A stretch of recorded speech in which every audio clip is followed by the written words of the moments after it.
Hello and welcome into the CHGO White Sox podcast, presented by DraftKings Sportsbook, America's top-rated sportsbook. Download the app and use promo code CHGO when you sign up. Welcome in, Studio B. My name is Herb Lawrence. We're in our West Loop studios here at CHGO. My name is Herb Lawrence. I am the CHGO White Sox community leader. Usually I'm sitting over that seat. But Sean Anderson is off today. Vinny is still down under for his what is it, the honeymoon? He'll be back next week, I think. But sitting next to me, sitting in the Herb seat, is Cary, that baseball fan on Twitter. Cary, thank you for joining me today. Tell the good folks about yourself, your White Sox origins. How'd you become a White Sox fan, sir? Well, first, Herb, I want to thank you for, letting me come on here. Oh, man, no problem, It's been a pleasure just, hanging out with you here and before the show. And, my fandom comes back to, I think, what 95% of people come back to. It's their family, right? Dad is a diehard White Sox fan. And the reason why growing up in Skokie as a Sox fan is because the Sox were on at nighttime. Okay. And my dad worked all day, so he couldn't watch the Cubs. So naturally just became a Sox fan. And my mother actually had Sox season tickets, or her friend did. And so she became a Sox fan. So it was just inevitable that I became a diehard White Sox fan. Cool. And for this show, we got multiple topics. I mean, this week has been a tumultuous week for the White Sox, and it's re-sparked my, not hatred, just disdain for the White Sox front office, specifically one person, Rick Hahn, because he's been here for 10 seasons and hasn't done anything. And if there's anybody who can match or go over my disdain for this Mr. Rick Hahn, is my man sitting to my left, Cary. So we're going to go over Jose Abreu going to the Astros. Now, I've said before, $20 million per year, a little too much for the White Sox, but it shouldn't be. But I know who I root for. The White Sox are, adverse to extra money, especially to an all-time great. So he goes to the Astros. Now we got a player back. Mike Clevinger reportedly is coming to the White Sox. That deal hasn't been official, which I don't understand. Maybe they're just waiting for a physical. Maybe he's on vacation somewhere else and he needs to come into Chicago. We'll talk about Rick Hahn in his 10th season here as the general manager. And also, we haven't discussed really how the White Sox have filled out their coaching staff. Sean and I have talked about Debo returning for some reason. I know the reason specifically. It's my man Ken Williams. He needs a spy down in the clubhouse. So we'll talk about that too.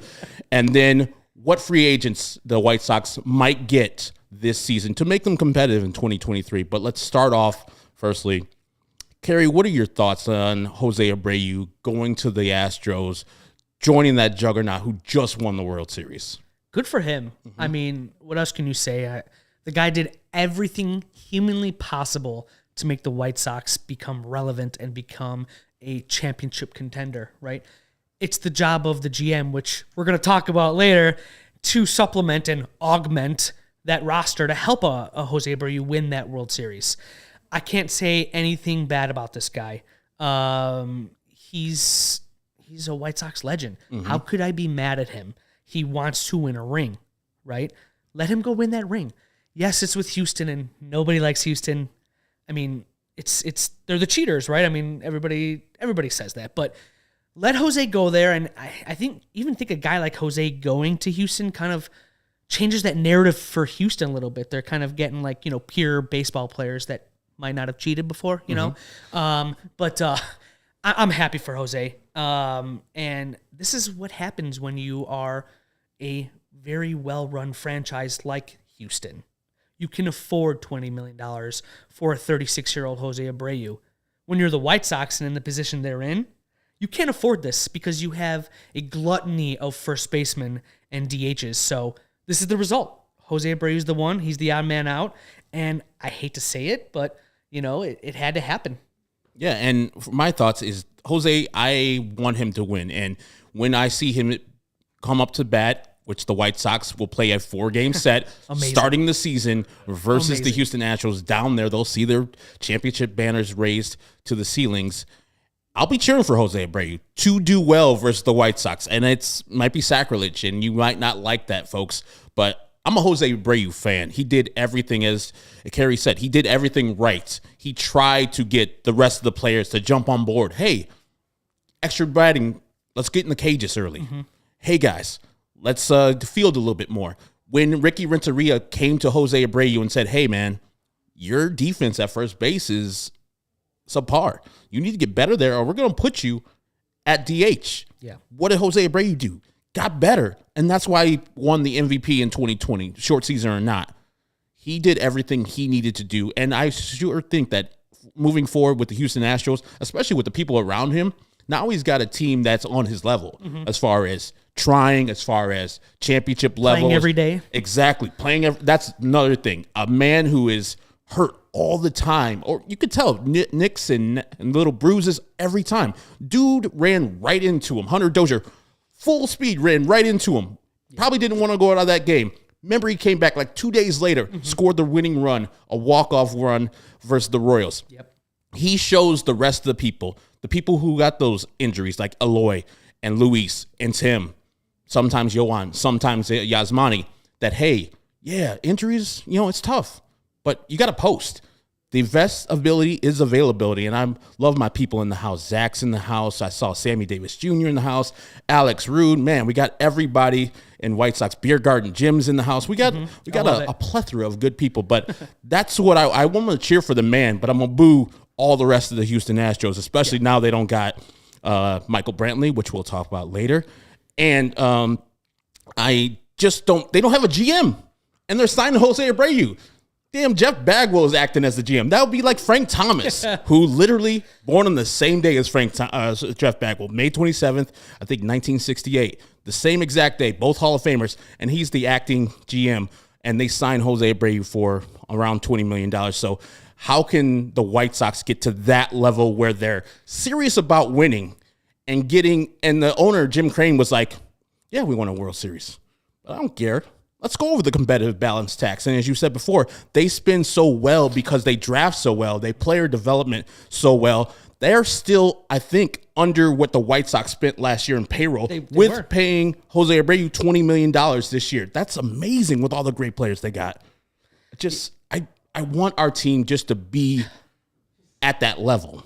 I know they cheated in 2017, but this championship they just won in 2022, it seems as authentic as it can be. And I know the Framber Valdez thing where he's kind of like rubbing his hands off, but who cares? I'm just so frustrated with this team. And let's get to one of the reasons why we both are frustrated the most. His name is Rick Hahn. He has been the White Sox general manager for the last 10 seasons.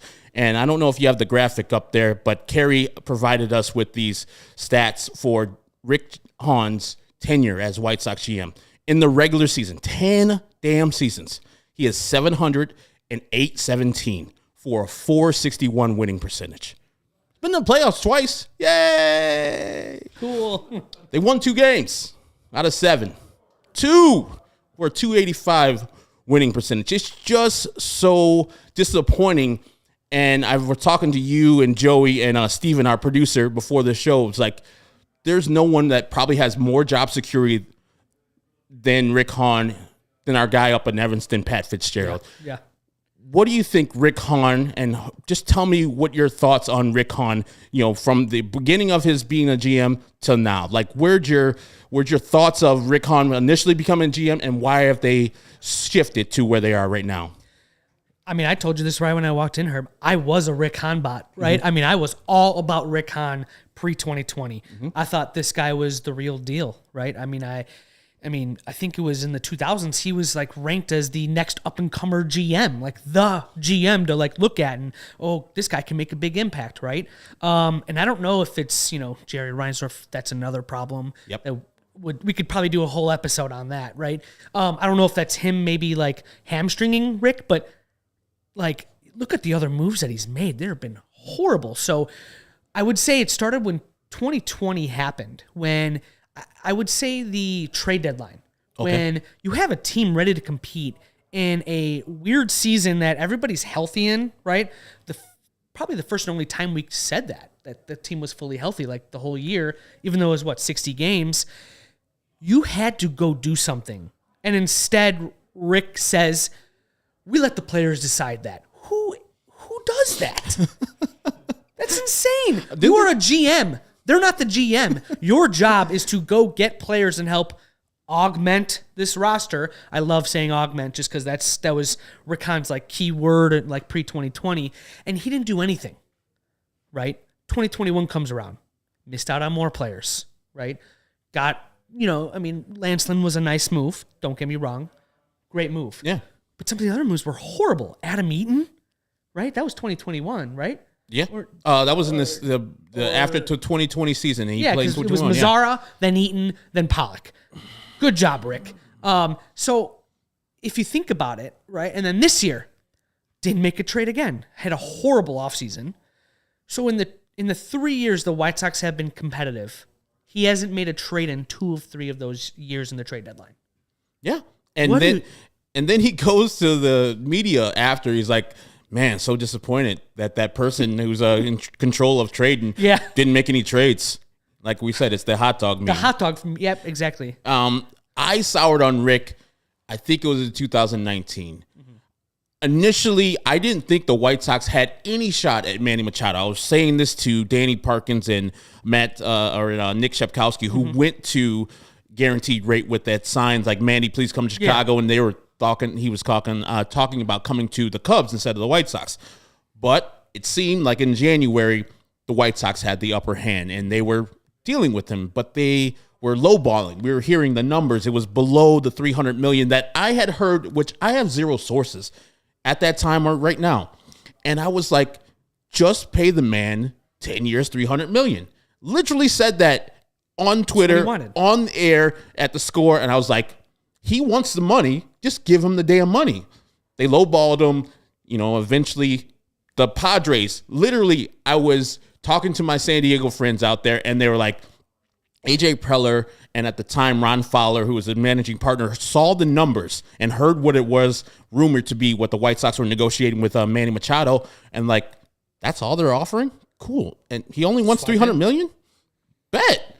Gave him money and told him, like, you can get out after 5 years. And I was like, man, what a stroke of genius. Just listening to what the player is, the guy coming into his own, into his prime years, and signed him. I was like, what the hell is going on with Rick Hahn? And then, as I said with Sean the other day, the last time we as White Sox fans heard from Kenny Williams was after that signing did not happen.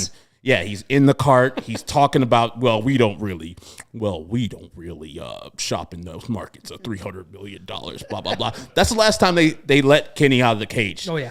Ever since then, they're like, you can't talk. It's Rick time. And so that's kind of when I soured on Rick. And I was like, if you're not going to get and play with the big boys and supplement the roster when it's time to supplement the roster, then when are we going to do it? Yep. We never did it. Then you get the Mazzara move. And I was like, ugh. And he's talking about, he's only 25. I'm like, he's terrible. I don't care if he's young. Being bad is being bad. And remember, in the 2020 season, he only hit 1 home run. Do you remember who the 1 home run? Trevor Bauer. Look at my man. Cy Young. Right there. He hit the home run off of Trevor Bauer in Cincinnati. And that was it. And I think he struck out the last at bat in the White Sox. Yeah, he was the last out. Versus Liam Hendricks. And so I've been soured on him ever since, and I've been kept on going with him because he's never proven me wrong. He's never sent a deal or a big-time signing. I'm like, look at my man Rick Hahn doing things. And I know the Hahn bots are going to be like, his owner. Kenny. I'm like, Kenny worked under that same owner. Championship. Now, some might say that was a lucky thing. I want Rick to get lucky too. Same. Dude, get lucky, Rick. Please, one time. Just get lucky and find somebody that he found. I mean, and I did this on Twitter the other day, if we were to do Twitter back in 2004 and we traded Carlos Lee, who was a 5-WAR player at the time, in his prime, for Scott Podsednik, who was a .6 WAR, and Luis Vizcaino, .6 WAR also, Twitter would have murdered Kenny Williams. Oh, yeah. And rightly so. That's a lopsided deal. But the reason why Carlos Lee had to go is because Ozzie didn't like him. It's because Carlos Lee was about Carlos Lee and his stats, and they needed more of a complete team. And now Rick Hahn, as somebody put on Twitter, he knows how to gather talent. The team on the South Side, talented as hell. Oh, yeah. But roster development and roster building, he struggles at mightily. And that is why I don't like Rick Hahn, because we have a bunch of first base DH types. We don't have a bunch of shortstops like the Padres have, where they're going with, like, Tatis will move to center next year. And they're still talking about getting Xander Bogaerts on their team. I just read that. Type of thing. Like, why don't we do some of that stuff? Like, our middle infielders are all second basemen, and none of them are going to be good at it. Yeah. So, like, Romy Gonzalez and Lenning Sosa and Lurie Garcia. Like, it's just, this team is infuriating because they have all the job security in the world, but they act like they don't have it. So I would wish they would do more with what they have, and they know they're not going to get fired. So it's just so frustrating to have this general manager, the executive vice president of baseball that hasn't spoken 3 years to your fan base, them canceling Sox Fest, doing all the things that it seems like they actively hate you, the Sox fan. Yes. And that's weird. 100%. Yeah. I mean, canceling Sox Fest, too, is just like, for me, what was their reasoning? Extenuating circumstances or something? That's so, that's horrible. Cubs are doing theirs. Yeah, I know. And you know what? And the Cubs are not a good franchise either. They have not been good in a while. They've not been transparent with their fans, but you know what? They still go out there and they face the music. That's something the White Sox and Jerry Reinsdorf, Rick Hahn, Kenny, they don't do. And to go along with Rick Hahn and why I just despise this man, besides roster, augmentation too, he can't close a deal, like you said, with a big-time player. Zach Wheeler left because of his fiance. Manny Machado says, I want this. So Rick Hahn goes, how about we give you this? What logic is that? He asked for 10 years, $300 million. And the problem with Manny Machado was he wasn't even the right guy to go after at the time. How many times have the White Sox gone out and said, we are dying for that left-handed power hitter? There was one out there, a generational talent in Bryce Harper, who's won the MVP, just made the World Series, right? You had him in your building. I mean, there was that stupid United Center Steven, thing. were you there? I was there. I was just about to bring this up, actually. I was there at the United Center. I used to work there. Yeah. And I'm walking out towards exiting the building, and I see on those electronic banners that run, welcome Bryce Harper with the Sox logo. I'm like, what the hell? Like, yeah. Bryce Harper's going to be here? What is he doing here? We're not going to pay him. What does he want to talk to us for? Yeah. And obviously he didn't sign, and look what he's been doing since. They just went to the World Series. Yep. And then he's done interviews, and I think I watch it just to like make myself more miserable. But he went out and just said, like, I wanted to play for the White Sox. Those fans are awesome. Yeah, he chose Philly. He would definitely choose here, but the White Sox just wanted nothing to do with him. And his deal was less AAV than Manny Machado's. Yeah. It just made no sense to me. Yeah, like he was, in that same interview, he's like, man, Jose Abreu, they got the young kids coming up. I was wanted to be here. Like, him talking so hyped up about the White Sox. He was like, Chicago, you usually think about the Cubs, but, the White Sox, I was thinking about it. And I don't even know if they offer him a formal contract and said, hey, here it is, accept it or not. But 13 years for $330 million is not a lot of money. For those two deals now, people laugh at. Laugh at Manny Machado. Because think about this year where you got Carlos Correa, who is older than those two guys were at that same point. He'll probably get a little bit more than those guys. Absolutely. Aaron Judge is going to get much more. And he was like, he's going to be 5 years older than those guys. So this is the thing. I wish we rooted for a different team, but we chose this. we chose this life early, and it's our own fault. But we can't leave. We're not leaving. And I see people like, I'm not going to be a White Sox fan anymore. Sure. Wait until February. Yeah, exactly. Wait until it's June. Pitchers and catchers report. Everybody's going, Guarantee rate is that'll rocking. Be me too. You got Soxwood out there doing some good stuff. Alex in the 108. You guys are going to be like, hey, come on out and do some things. Of course. And you're like, shit, let's go. Let's have a good time at the ballpark. As I've always said, there's nothing wrong with going to the damn ballpark. It's one of the best times I've ever had, even though the ballpark in general, as far as Major League Baseball stadiums, not that great. Mid. But it's very, very, very fun time. So you're not going to be going to the Brewers. You're not going to be a Cub fan. You're not going to be a Cardinal fan. You're a White Sox fan, dyed in the wool. So keep there. I know it's frustrating, and I know every day that you are a White Sox fan, it's like, ugh. God, this team again. But, what can we do? There's nothing else we can do, and that's kind of what Jerry Reinsdorf, Rick Hahn, and Kenny Williams play on, that we're never going to be out here and we're never going to leave. We'll get back to talking about this frustrating-ass team after I do some reads. Game Time is the hottest new ticketing site that makes it easier than ever to score your best deals on tickets to sports, concerts, and shows. Ever dreamed of sitting a seat that you never could? 50-yard line, courtside seats, behind home plate, floor seats at a concert. It's all possible with the Game Time app. The biggest last-minute price drops can be found in the seats you never thought you can buy at Game Time. You won't find a better deal than this on this season than the Bulls, the Bears, the Blackhawks, because Game Time was created by the fans, for the fans, and guarantees the lowest price. I've told the story many times.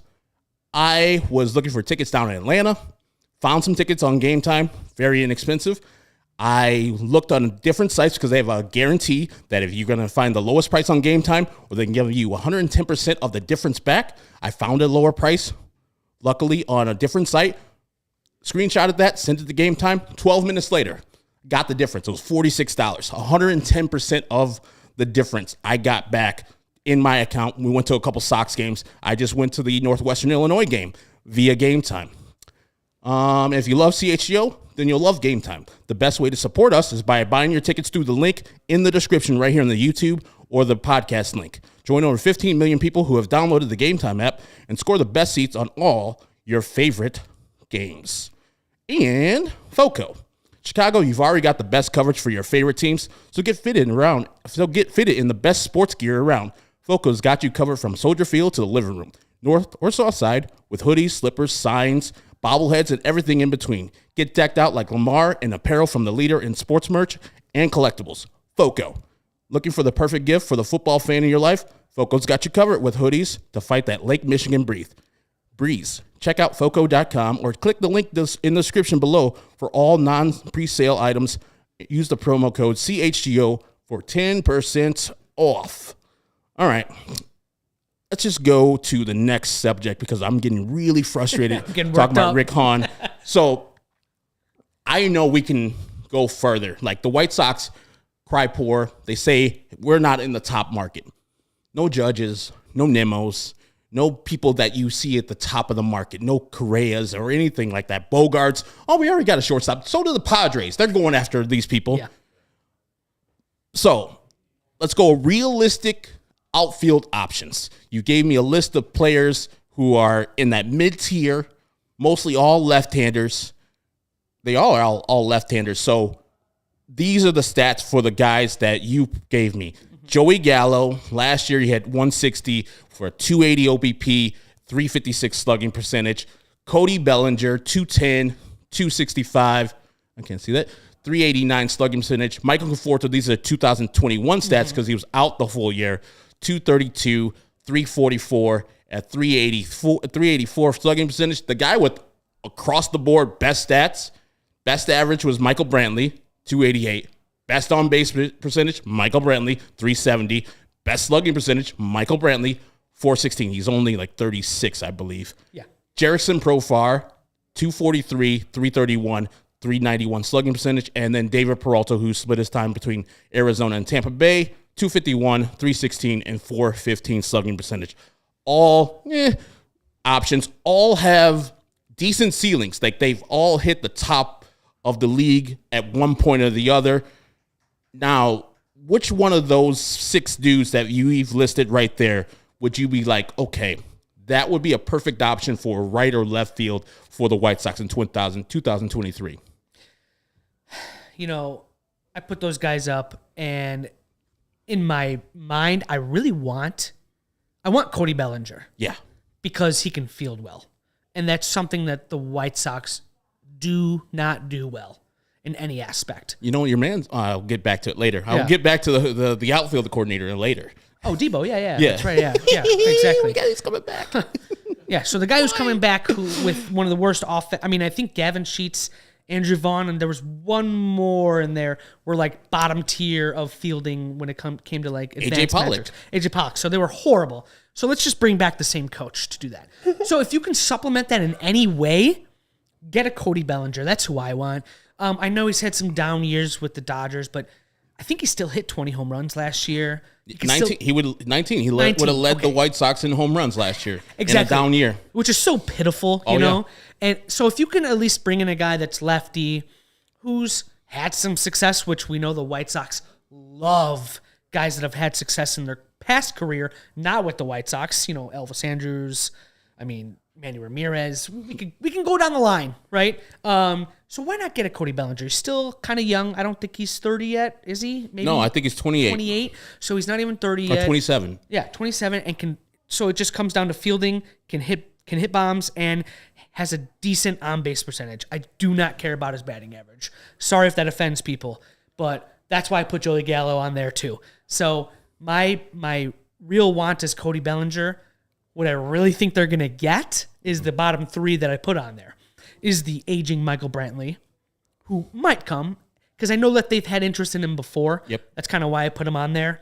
And he's had success. He doesn't hit home runs, but he can get on base. He doesn't strike out, and he's a lefty. Can't field, though. But I really see it's those bottom three, and David Peralta is probably who they're going to end up with, or a Profar, because Profar can play a lot of positions. My heart wants Michael Brantley because I've wanted Michael Brantley for a long time. But Michael Brantley is hurt all the time. He missed majority of the season for the Houston Astros. Still got a ring this year because he was injured. So that's where my heart is. I love him because he's offensively, man, there's nothing better than a Michael Brantley. Every time I see him do something like, oh, weird, Michael Brantley doing something awesome offensively. I haven't seen this before with the 370 on base percentage as a 35-year-old, just killing. But he brings a problem of being injured. Mm-hmm. And that's White Sox problem. They've been injured, especially in left and right field all the time. So I would more go with you with Cody Bellinger. I know we only hit 19 home runs, but think about the ballparks he's playing at. Mm-hmm. I know Coors is part of that thing, but Marine Lair, both in his ballpark in L.A., up there in San Francisco, down there in San Diego. So the Diamondbacks, good hitting ballpark, and the Colorado Rockies, good hitting ballpark. But you come here at guaranteed rate field. The shift is gone. Yeah. A couple more singles going through there. And right field is delicious. Be hitting a couple 108 balls there, 107 balls to the Miller Light Landing, wherever. Rest in peace, Goose. The Goose, Curse of the Goose. That would be the best option for the White Sox. But my partner, Sean Anderson, says there'll be a lot of teams in there. Yeah. And they'll be driving that price up way past where the White Sox are comfortable with. So he's thinking $20 million plus. And I can see that as he's a 27-year-old guy that has been an MVP just 3 years ago. Mm-hmm. Rookie of the year when he first started. So he has the potential. But like you, I think the White Sox are going to downshift to like a David Peralta, Jerickson Profar. Fine guys. And the main point is it's not Andrew Vaughn, who's negative 17 and outs above average. If you get a person that's just a zero outs above average, you've improved so much more. And those bats there with Jerickson, he's not that great. He can hit a home run or two, but nothing great there. And David Peralta is just as old as Michael Brantley without the offensive awesomeness, even though David Peralta had a pretty decent year last year for the Arizona Diamondbacks. But that is more the White Sox territory. Joey Gallo is an intriguing person, as I said before. Shift's gone. He strikes out a lot, but he hits a lot of home runs when he's good. The New York thing, I think, killed him. The pressure of New York, being a home run hitter, being out there with Anthony Rizzo. They're saying, the Italian Stallions, we're going to do stuff out here. And Joey Gallo's like, nah, I'm good. I'm bad at baseball now. But you know what Joey Gallo does? Pick up the ball and throws people out. Yeah, so he's a great fielder. If we had Joey Gallo, while I would be like, I would be like, it's kind of questionable. Strikes out a lot. Average not great. I think he would be awesome here as a White Sox. And if I was to rank him, I would say I would want Bellinger first, Conforto second, Joey Gallo third, and then Michael Brantley, and then subsequent players. But they have to get somebody of this ilk. Mm-hmm. Somebody. They cannot go to Glendale with Gavin Sheets and Oscar Colas. And I know people love Oscar Colas. But he's played 1 year in the States. 1 year. And he's older. Yeah, exactly. So it's really tough to have a rookie depend on a rookie in right field, a first baseman that just took over that spot, and Eloy playing DH for the first time. There's a lot of things that they have. Give me some certainty. Give me some things that, oh man, this guy's going to hit 30 home runs. Yeah, he might strike out 200 times, but 30 home runs. We're in. So give me Joey Gallo. Give me Cody Bellinger. Let me ask you guys a question. One thing in common about all these names on this list, all these players are likely going to command a 1-year contract to try to prove it and then get a bigger contract. Are you okay with that? Yes. 100%. So you're all right with, let's say we get Cody Bellinger. He has a great year. Mm-hmm. He's gone. We're not going to be able to afford him. Perfect. Fine. I love that. That makes the 2023 White Sox are competing. Exactly. If Cody Bellinger goes off and he's Cody Bellinger again, yeah. Is that enough? Is that enough to compete? I don't know if they're going to be Astros, Yankees, because that shit is way up in the air, and we could do that. Unless we get lucky. But the team is just like, we don't want to do that. We just want to beat the Guardians, which is hard as hell to do, apparently, because we finished, 10 games behind those people. Hell, even they tried spending money. They tried getting Abreu from us. Yeah. I know. It's crazy. Which is crazy. They have one of the lowest budgets in baseball. And the youngest. And they're like trying to get our roster. first baseman. And they got Josh Naylor at first base. I know they would probably use one or the other at DH, but they were like, Jose Abreu was good. Boston Red Sox tried to get him too. Yeah. And the White Sox just disposed of him as if, he's 36. Get out of here. We got Andrew Vaughn. Yeah. Your best player. And you're like, I don't even think it came to age. I think it went, this guy's way cheaper. Yeah. We're going to go with that guy. Exactly. And it makes it easier for Rick Hahn to just make this roster instead of trading Andrew Vaughn or Eloy Jimenez. Because I think I said this before it ever happens. You can't keep on going out with Eloy, Andrew, and Jose Abreu on the team, because they all pretty much play the same position, and they're off. Well, two of them are oft injured, one specifically in Eloy, and you can't keep on doing this because you would have to have one of those guys play left field, and it's not good for either of the two guys, so with Andrew Vaughn or Eloy Jimenez. So I thought the best thing was to trade Eloy Jimenez, even though I know Eloy Jimenez is going to be a beast if he ever plays 140 plus games. I was kind of equating it to what Carlos Lee was. Yeah. And people would yell at me that I wanted Jesse Winker and who was the guy from Seattle? The rookie. No. Kyle Lewis? Kyle Lewis? No, the Jared Kelnick. Jared Kelnick. I want those two guys just to be like, I remember you hated it, Steven. It was rolling dice, but it was akin to what Kenny did with Carlos Lee. You're like, Jesse Winker's on a walk year. He's had great years up till then, until he moved to Seattle. Had a bad year. And now it's his walk year, just like it's Lucas' walk year. He's going to do everything in his power to have the best year so he can have a great contract going down the way. And Jared Kelnick has been messed up in Seattle because of the service time manipulation that the owner even said he was doing to him. Yeah. So I think a change of scenery, those both guys would have been change of scenery candidates, and those two guys would have gave you the same production of what Eloy would give you and more, because you would say those two guys would be on the field. Sorry, Connor. Yes, I'm bringing up your man, Jesse Winker. He's going to be a White Sox through hell or high water. Let's answer our super chat from Stephen Bartle. Thank you, man. I'm just sick of first basemen and outfielders. I get it. That's what the White Sox are, though. They just keep on getting the wrong player, the wrong position. Draft a bunch of shortstops and move them. You tell me if you have like Xander Bogaerts out there and the White Sox wanted to sign him, you think you're going to keep Tim at shortstop? Hell no. Bye, Tim. Go to second. Yeah. I got Xander Bogaerts here. Oh, Trey Turner wants to play shortstop for the White Sox? Cool. Tim, enjoy second, bro. Or you could be on some other team. Like, that's how real teams do. They just keep on getting position players who are in the middle infield or center fielders, and they keep on getting better. The White Sox like, well, let's stack up on first base DH types. How many DH can we have in a game? One?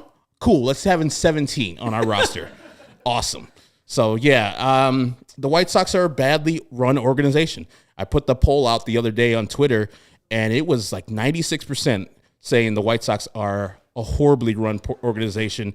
And I was shocked at how many people said that they were a bad run organization. I thought Han bots were going to be out there, Jerry loyalists are going to be out there, but no, White Sox fans and other people came to the table and said real stuff was real stuff. And we're going to get to the one good thing the White Sox did this week, even though it's not been official, the signing of Mike Clevinger, after I read a couple breaks. Let's see. DraftKings. The NBA season is heating up, and there's so many unknowns. Like, are the Bulls going to fare any good? Are they going to be any good this year? I mean, last night's game. Whew, man. I think Booker's still scoring on the Bulls right now. God damn. That man went off. And Saturday, or I think Friday, they go to Golden State. Good luck with that. When I'm looking to bet and get on the action, I bet with DraftKings Sportsbook, the official sports betting partner of the NBA. New customers can bet just $5 pregame on the money line on any NBA team. And I urge you, for Friday, if you're a new customer, bet $5 on the Golden State Warriors to beat the Chicago Bulls. I'm sorry, Cary. I'm sorry to Matt Peck, who's out there at CHGO Bulls. They're going to smoke the shit out of the Bulls. And I'm sorry, DraftKings, I'm swearing on your commercial. You bet $5 on the money line pregame. Any NBA team, you win $150 in free bets if they do win. Check this out. Right now, everyone, new, existing customers, can earn up to 100% boost with DraftKings stepped-up same-game parlays. Go to the DraftKings Sportsbook app, place a same-game parlay, combine multiple bets like which team will win, total rebounds, points, and more. The more legs you add, the bigger the boost, the bigger shot to win big. Download the app now. Sign up with the code CHGO, place $5 pregame moneyline bet on any NBA team to win their game, and $150 free bets is yours if they do win. That's code CHGO, only at DraftKings Sportsbook. Minimum age and eligibility requirements or restrictions apply. See show notes for details. And Shady Rays. They never understood why sunglasses were so expensive, so they set out to change that. You don't have to break the bank for quality sunglasses this fall because our friends at Shady Rays have you covered. Shady Rays are premium polarized shades featuring world-class optical clarity, substantial durability, and styles catered to everyone and every lifestyle. The best part about Shady Rays, they have the most insane protection program in all eyewear. If you lose or break your shades on day one, they told us that they'll send you a brand new pair, no questions asked. Drop them in the lake, off a cliff, anything, they'll replace them. Even with that strong of a protection program, they'll still manage to make quality products that holding in your hand, you can see that they are just as good as the expensive pair that I've ever worn. Shady Rays customers seem to agree with over 200,000 five-star reviews. Shady Rays also provides 10 meals to fight hunger in America with every order placed and have donated over 20 million meals to date. They stand behind their product and told our team that if anyone has a problem, they'll throw profit out the window and do whatever it takes to make it right. Free returns and exchanges. You'll either love your shades or Shady Rays will pay to ship them back. That's it. Exclusively for our listeners, Shady Rays is running their deepest deal of the season. Use code CHGO for 50% off 2 or more pairs at ShadyRays.com. Buy one, get one free. You can get 2 pairs as low as $54. Redeem only at ShadyRays.com, where you can find all their newest and best shades. Now, Mike Clevinger, former Cleveland Indian, former San Diego Padres. See, I said Indian, but he was a former Indian. He is reportedly coming to the White Sox for $12 million. I like the deal in a vacuum, as I think Jim Margulis said. If you're telling me that you get a pitcher of his caliber for that low of a dollar amount, cool. But again, we root for the White Sox. And reportedly, their budget is going to be around the same as it was last year. And with all the raises from arbitration and those deals that Rick Hahn signed for Aloy and Yoan getting more expensive, Yasmani Grandal, you're going to have to pay Lucas Giolito a little bit more this year.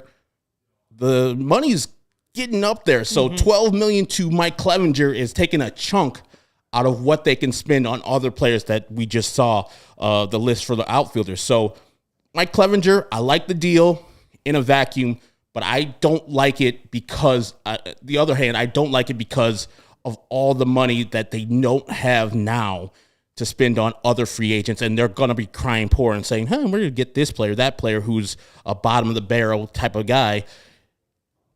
How do you feel about Mike Clevinger, the player, firstly? Just not even he's coming to the White Sox. How do you feel about the pitcher, Mike Clevinger? I don't mind him. I mean, I know we were talking about it a little bit before, but if you think about it, he's essentially taking the Pollock money, right? So that's a good point. When you think about it like that, right? And point. someone, I'm not going to take credit for that. Alex Rude, we were talking yesterday, and he's like, if you really think about that, $8 million went all to Clevenger. Okay, so who would you rather have? AJ Pollock again, who was dog poop. So glad that he opted out. We were so. I thought he was staying. Yeah. I was like, why would he stay? Like, why wouldn't he stay? Like, where's he going to find $8 million on the free agent market? Because he got the $5 million buyout, and he just like, nah, I'm good, White Sox. That tells me a lot about the White Sox. And AJ Pollock's like, I'm good on this team. Yeah. So when I look at it, who would I rather have? Clevenger, who will just be a fifth starter, right? And if Clevenger's your fifth starter, I mean, you're looking at a pretty damn good rotation, right? I'm not saying he's going to be Cleveland Clevenger. If he is, awesome. That means the White Sox are having a great year with Clevenger and Cease, and I'm pretty sure Giolito's going to be back to who he was because he wants to get that money, right? And then you have Lynn coming off of that injury again, and then a Kopech who's more stretched out. You could potentially have a top 5 rotation. I was reading something that said, like, if they all hit their potential, it's definitely a top 5 rotation. If they don't, they're probably middle of the pack. And I can live with that, especially with this signing. So I liked it. Rick Hahn, if I'm going to give him credit for anything, which it really pains me to say this because I can't stand the guy. He's good at these deals with, like, the Cuetos, right? The Elvis Andrew types, like this Clevenger, guys that are kind of like forgot about that had some previous success and finds a way to make them good again, right? Mm-hmm. So I'm hoping that's what happens with Clevenger. I like the move. I think that now you can really just focus on your hitting. And Rick, if you get a reliever, I might have an aneurysm. So don't get a reliever. Spend all the rest of your money you have now to get back to where you were on the payroll last year on a second baseman and a outfielder. So that's why I would say this move was a nice move for Clevenger. Guys, Sammy Davis Jr., I love how I don't hate it is our best expectation for a championship window. It's so true. It's so weird. Like, I try hard to get positive about the team and be like, okay, I know we're shit, and I know this team is not going to win the World Series next year, but I got to convince myself that they might. They might, yeah. They might. This goes right, and if their 99 percentile happens, White Sox, here we go. We're going to win everything. And it's weird. 2 guys that I follow on Twitter who are like avid cookers, the Sammy Davis Jr. and Beer Garden Jim on here. Jim's much better, though. I was like, who's better? Jim. Jim's much better than Sammy Davis Jr.? I'm in a group chat with all those guys. So who's better between all those 2 guys and Shane Reardon? I want to stir things up. Yeah, I'm stirring it up. Oh, God. You put me on the spot. Definitely Jim and Sammy Davis. I got to give it to them. I will say Shane's cooking is not as bad. I just like to give that guy a lot of crap. I tasted Shane's food. I bet it's good. He's damn good. I bet it's good. I just like to give him crap because it's fun. It is. So it is, and he takes it very seriously. Oh my God, he's man. Every time I look at his Instagram or his Twitter, the man's cooking something up. Yeah, the man should be married now. A man cooks well, likes the White Sox. Get a little temper on him, whatever. Shane, me and Shane go back way back, but I want to taste your guys' food. Bring some food into me, Jim. Sammy Davis Jr. Seeing damn chickens being cooked and turkeys being cooked, and I don't get no pieces. Stop putting it on Instagram and Twitter, making me hungry, jerks. Let's transition to our last topic, which is the White Sox coaching staff was named this week. Of course, head man, bench boss is Pedro Grifol from the Kansas City Royals. The bench coach, Carly Montoyo, from the Toronto Blue Jays, former manager up there. Pitching coach is returning Ethan Katz, our guy. Kirk Hassler also returns as the bullpen coach. New hitting coach is Jose Castro. Assisting hitting coach is Chris Johnson, former major leaguer, was the hitting coach down there in Charlotte for the AAA team. Our third base coach is Eddie Rodriguez. Mike Tosar is a special assistant. So he just got a made-up title so he can be on this team instead of on the Royals. Oh, Sammy, pork belly burnt ends opening day herb. I'm there. My man's. And I love burn-ins. That's my shit. But the thing that I got mad at, and I don't know how you feel about this, first base coach and outfield coordinator Daryl Boston returns. I know why, but I'm going to ask this question. Why the fuck is this man back on the White Sox? What do you do, Daryl Boston? Exactly. What do you do to retain your job? Cary, why is he back? He sold his soul to Jerry. Usually people say to the devil, but I'm not going to go there. But he sold his soul to Jerry. Rick Hahn did it. Yeah, too much anti-Semitism going on. Oh, God. In this world. God damn, that man. The worst. You don't even want to get me worst. started. You guys know who I'm talking about. The fucking worst. I hate him. He's the worst. Absolutely. That guy sucks. But he sold his soul to Jerry. Yep. Kenny Williams did it. Rick Hahn did it. Gar Pax did it, right?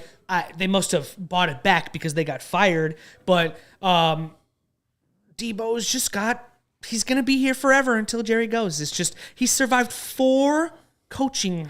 He's been with Tony, which I didn't even know that was a real thing. And then Rick Renteria, he was with Ventura, and then he was with Ozzie. Yep. So it's just all the same stuff with this team. I mean,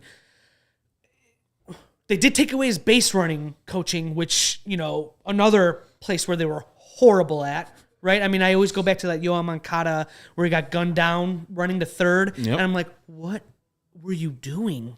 So, but hey, you know what? Keep the outfield guy, the outfield coach. He's great. One of the worst outfields in baseball. Yep. But the rest of the coaching staff, I'm impressed. I like Chris Johnson helped a couple of guys come back from AAA and hit well. I mean, Gavin Sheets, I call him Gavin Cheeks, but he wasn't Gavin Cheeks in the second half of the season. He was good. He was decent, serviceable. And then Mike Tosar, he was the guy that signed and found Yordan Alvarez. Yep, and he helped out Salvi Perez with his swing too. So and Moustakas and a lot of those guys. Same with Grafal. And then you bring in anybody. What I always say is if you bring any type of coach or front office from the Braves, from the Dodgers, the Yankees, the Astros, that's a good decision. And they did that with their hitting coach. So you brought in a guy now who's worked with a lot of the Braves hitters. I like it. I like what they did. You keep Ethan Katz, Finally, they made the right choice for a coach. It's fine. Yeah, I liked all the rest of the people who are returning. But when I saw the Daryl Boston thing, I was like, my ire is just at the top of its level. It's just inconceivable. Yeah. Not just his job and how badly he was at the base running and the outfield and how they don't communicate. They still run into each other time after time. The communication in the outfield is terrible. And I know people in the chat the other day were like, how is that his job? He's the goddamn coach. Yep. He's the coach. When you were in Little League, your coach said, call, I got it. The center field is the captain of the outfield. If he calls you and he says he's got it, it's his ball. But I hear that. I see it all the time. Either Luis Roberts not speaking up loud enough or these people are just disregarded. It's like, I don't give a fuck. Yeah. So that's Daryl Boston's job. He still has that job. They just took away his base running responsibilities. So he's bad at that one job. He still gets to be first base coach, which is the easiest job in baseball. And now he gets to mess up our outfield again. So, yeah, it's a bad hire, insular hiring. He keeps his job. So accountability on this team comes down to Frank Menachino. Oh, God. The worst. Joe McEwing. The other worst. 2 people. Those are the 2 people who have paid for the 2022 White Sox. Those are the 2 people who have paid for it. Mm-hmm. Not Tony. He left because he had health reasons. They couldn't even fire that guy, and he deserved it. Not other people. Those 2 people are the people who are responsible for this White Sox 2022 year. That's the only thing I just get furious about. Like, they say, oh, we're going to look at ourselves. We're going to be accountable. Rick Hahn said in his press conference. How? No one left. Everybody's getting jobs. People are getting promoted. Chris Johnson deserves his promotion. Yeah. Because, yes, like you said, Gavin Sheets got better when in 2021, Yasmani Grandal went down there, came back a different player. Yeah. He was just a monster, and I hope we can get back to that monster in 2023. But having Daryl Boston back on the White Sox and other reasons for Daryl Boston. If you look, I think 1991, 92, look up Daryl Boston with the Mets, and you'll see the reason why. Strawberry. Yeah, and I think Vince Coleman. So really bad things there. And so we're going to wrap up the show, but if you want to become a diehard, like so many people in the chat are, we did a Mailbag Monday episode yesterday because of all the breaking news that happened on Monday.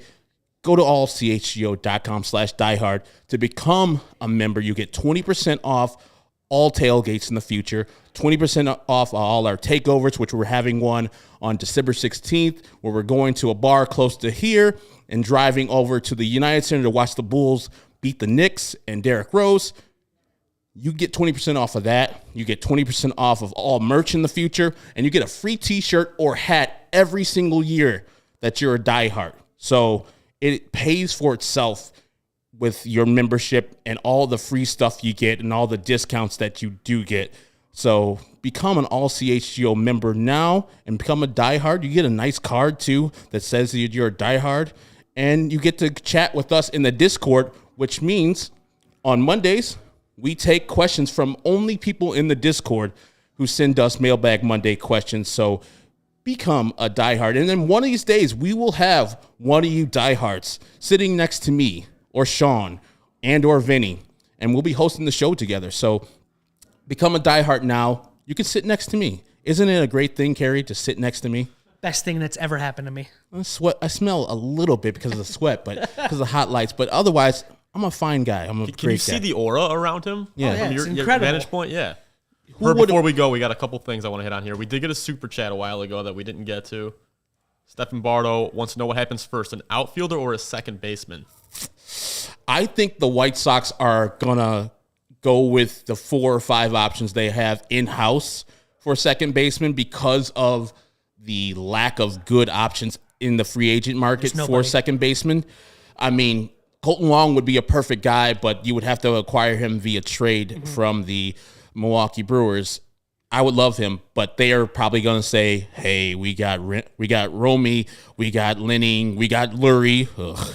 Mariners also expressed interest in Colton Wong. Oh, we're not gonna outbid then. them. Exactly. It's not happening then. That's another thing. Rick Hahn jumped the market to give utility man Lurie Garcia 3 years, $16 million.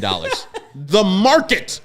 And he jumped the market to give Adam Eaton's bum ass $7 million. That's why. Oh, my God. So, yeah, we're going to get an outfielder before we ever get a second baseman because I think they're just going to go with a second baseman that is fine. If they went and got a real outfielder, if they went and got Conforto, Bellinger, any of those guys, Brandon Nimmo, pipe dream, I would be fine if they just went and said, hey, second base, we're going to go with Romy. We're going to go with Lenning Sosa. So, your thoughts? Yeah, I mean, if I want to be really, really, true White Sox fan, they're gonna go Colas and they're gonna go Romy. They're not even gonna get anybody. But that's just me being arrogant, I see them doing exactly what you said, kind of going in-house second base, maybe even bringing back Andrews, right? A guy that they already kind of know. And then going out and actually making a trade for an outfielder or signing a free agent. So we'll see. But I'm not confident because Rick Hahn's doing it. So yeah, and Alex said after they signed Lurie Garcia to that 3-year deal, then they signed another utility man, Josh Harrison. Made no sense. Ugh. It would be very White Sox to sign an outfielder past his prime, though. Oh, yeah. Like 2 or 3 years too Michael late. Brantley. Yeah. I'm hoping. That'd be I'll just that's laugh. the mold. That's the exact mold. Yeah. One other thing, I did put a poll up in the YouTube chat. 46 votes. Is Rick Hahn a good GM? 80% said no. Thank Smart God. people. 46 votes now. You can't stop those Hahn bots from always just, I love Rick Hahn. He does so many good things with pre-arbitration deals. What else does he do? Those aren't bots. Those are Rick Hahn. Huh? He's just got like 6 or 7 burners he's just putting in here. Oh, it's definitely his burners doing that. Oh, and another thing, too. Like, Rick in his press conference the other day on Zoom to the beat reporters is like, yeah, I'm watching Twitter. Rick, if you're watching this son of a bitch right now, you're listening to this. You're the worst person ever. Stop checking for White Sox fans. Stop looking at our opinions. It doesn't matter. Stop. It doesn't matter. I do this for a living, Rick. Don't listen to me. ever. Don't care about my goddamn opinion. Worry about your team and how you improve the team. You're the guy just got the damn ears just everywhere, just looking. He's talking bad about me. He calls me Teflon. Yeah, you are. Stop worrying about us. Worry about your goddamn job and get it done. And then we'll talk we'll shower you with praise. We want to. We want to say, Rick, you did a great job. I don't want to say, as Cary and I were talking the thing, I was right. I don't want to say, hey, I want more the White Sox to lose so I can say I was right. I don't give a damn. I will tell you I was wrong, Rick. If you go out and do some things that I know that this team can do, and they have plenty of money to do, you just don't want to spend it. Jerry doesn't want to spend it. So stop looking at Twitter. Stop worrying about me. Stop worrying about Alex Rude. Stop worrying about Cary, Beer Garden Jim. Our opinions don't matter. If you worry about what the fans do, you're going to be joining them soon, Rick. Oh, I hope he does. So stop it. Sure hope he does. Yeah, it makes no sense. And then he said that thing real quick. He said in that interview with Chuck Garfien and those guys a couple years back, what did he say again? He said exactly what you said. The people want us to fail more. Yep. And then he was also making everybody say what their Twitter names were before they spoke. That is insane that he would even do that. I've never seen a GM of any sports team do that before, because you damn well know Rick was going to go back, watch that, and then go, what did that baseball fan say about me and how Rick Hahn's bad? Like, that's what he did. Yeah. So going on with what Herb said, get off Twitter, man. Pay attention to the payroll and getting good players, not jumping the market on crap players. So that's all I'll say about that. Yeah, White Sox fans just want you to be good, Rick. There's no one that is solidified in their opinion about you. If you go out, like Alex Root says, you got Conforto, White Sox fans are going to cheer the fuck out of you. They're going to be like, man, Rick is out here doing things. Like they did with Grandal. Yeah, exactly. I slapped my desk at work and screamed and almost got fired because I was so happy. Like, I remember the Dallas Keuchel signing. I was happy too. It was December. I was driving back with my fiance to her mom's house. It happened.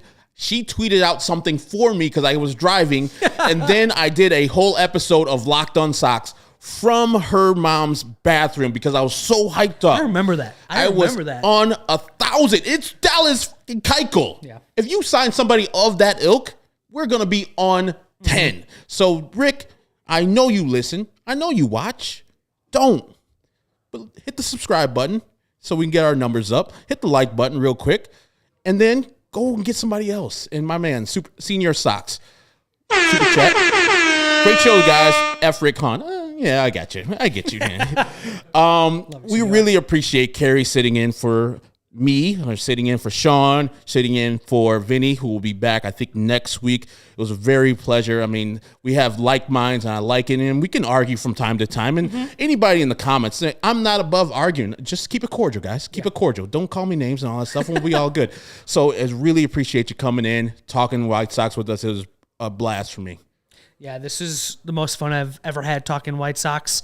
Sorry, I was just going to say sorry to my co-host Steve-O on our Believe in the Southside podcast, but this has been just a dream come true. And, Herb, I've been listening to you in the Chicago sports media world for, I want to say 15 years, maybe even longer. I was years in the business. I was interning at the Score when you were working there. I mean, it's just like full circle, and it's really cool to do this. So thank you again. That's awesome. That baseball fan on Twitter, and just like you said, the Believe in the Southside podcast, him, Steve-O, are hosting that show. Great show. I've checked in a couple times. He hates Steve-O. It's so chill. I love the whole thing around Steve-O, like his whole. It's amazing. Where was he on January 6th? It's just so funny. It's one of my favorite things. Steve-O Senior Sox, Steve-O punching the chalkboard right now. But yeah, Cary, thank you for coming in. Seriously, go to the Believe in Southside podcast on YouTube, also on Twitter. Follow those guys and listen to those guys all the time. It's a great show. And also, we'll be back, I think, on Sunday. It might be a solo Herb show, so we might go back to old school Locked On Sox before Tanny started, when I was just talking to myself for 45 minutes. So, because Sean might have something to do, and Vinny's not back from the Great Barrier Reef down under. And so you might get solo Herb, a lot of cussing, No Steven, no producers, just me by myself yelling into a microphone. So I could join you, Herb. Oh, you want to join me, Steven? Yeah. Oh, shit. Steven's coming through, too. So Sunday, it might be Steven, myself, talking about the White Sox right before the winter meetings where I hope they set up something already in the GM meetings and the White Sox can do some damage this weekend or this next week because they need it. They goddamn need it. And, Brian, don't even worry. Cary will be back if he wants to be back. We'll kind of have a lot of people. Alex Rude's been here before. Steve-O has been here before. We're going to have some of these people in the comments, people I know personally here in the studio because the offseason is a long time. We want to have different opinions. People get tired of mine and Sean and Vinny's opinion from time to time. So we're going to get some fresh people in here. And it was a great time to have my man Cary in the studio. So at That Baseball Fan on Twitter, myself, Herb Lawrence, Ecknerwall23.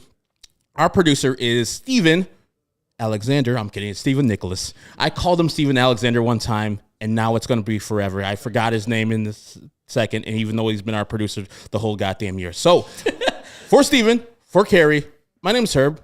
That is CHGO White Sox. Talk to you on Sunday.